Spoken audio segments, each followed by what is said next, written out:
ব্রিটেনের মন্ত্রিসভায় আরেক বাংলাদেশি বংশোদ্ভূত ও 5 বারের নির্বাচিত এমপি রুশনারা আলী গৃহায়ন, কমিউনিটি ও স্থানীয় সরকার মন্ত্রণালয়ের দায়িত্ব পেয়েছেন।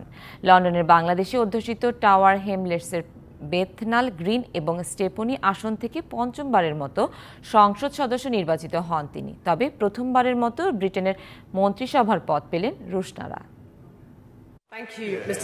গ্রেট ব্রিটেনে 14 বছর পর ক্ষমতায় আসা লেবার পার্টির মন্ত্রিসভায় দায়িত্ব পেলেন বাংলাদেশি বংশোদ্ভূত রুশনারা আলী। যুক্তরাজ্যের নতুন সরকারে গৃহায়ন, কমিউনিটি ও স্থানীয় সরকার মন্ত্রণালয়ের দায়িত্ব দেওয়া হয়েছে তাকে।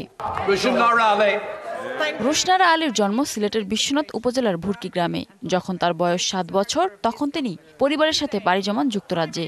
সেখানে স্কুল শেষে অক্সফোর্ডের সেন্ট জনস কলেজ থেকে দর্শন, রাজনীতি ও অর্থনীতিতে স্নাতক সম্পন্ন করেন। এরপর যোগ দেন রাজনীতিতে।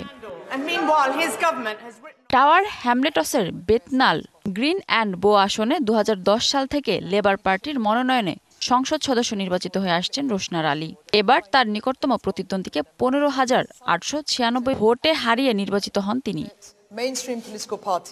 2010 সালে রুশনারা আলী নিয়োগ পান আন্তর্জাতিক উন্নয়ন বিষয়ক ছায়ামন্ত্রী হিসেবে। এরপর 2013 সালের অক্টোবরে নিযুক্ত হন ছায়া শিক্ষা প্রতিমন্ত্রী হিসেবে।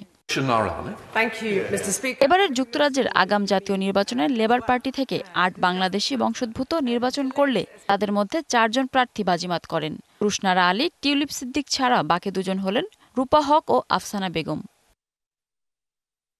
মিনা ফেরদাউস, ডিবিসি নিউজ ডেস্ক।